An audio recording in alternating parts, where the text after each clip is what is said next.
The long holiday weekend is officially underway, and for many families, that means plenty of time outside with the kids. That's for sure, but we know safety is always top of mind, especially when we're near the water. Here with some important advice is Dr. Christopher Baugh with the Department of Emergency Medicine at Brigham and Women's Hospital. Good to see you, Dr. Baugh. Thank you so much for being here on this 4th of July.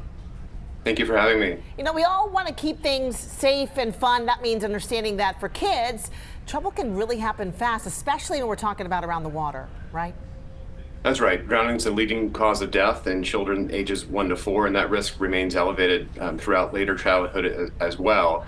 And oftentimes children won't grab your attention when they're struggling in the water. Drowning is often silent in those age groups, and that just underlines the importance of having constant supervision when children are near or in bodies of water, and that could include very small bodies of water such as backyard inflatable pools, not just swimming pools and lakes, oceans, etc.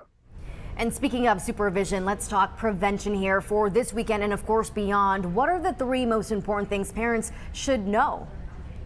I would say, first of all, learn to swim, and that's helping your children get swimming lessons so they can swim themselves, but also as an adult who may be supervising a child, making sure that your swimming skills are good as well so that you can step in to help if needed. There are many free state and local programs to help you learn how to swim.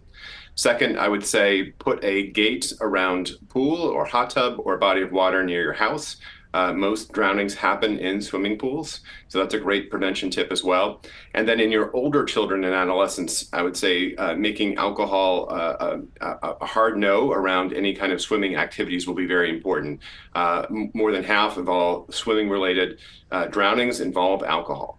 That's good advice. You know, we should remind people that you should watch your kids closely after they even have a close call in the water. What is dry drowning, and what are some of the signs that we should be looking for? Sure, that's a term that you might see online. A lot of physicians might use a phrase near drowning or maybe an aspiration event. That's a term for when you swallow water into your lungs instead of into your stomach. And what you might see after an event like that is a lot of coughing or choking. And then later, after the child is away from the water, you might see persistent coughing, respiratory distress, a higher respiratory rate, breathing with a faster rate, maybe even a change in color or vomiting. And so if you start seeing those manifestations of water going into the wrong place, into the lungs, that would be an indication that having that child evaluated by a physician would be a good idea. Yeah, things can get dangerous and out of hand fast. Thank you for all of those reminders, Dr. Baugh. My pleasure. Enjoy the holiday.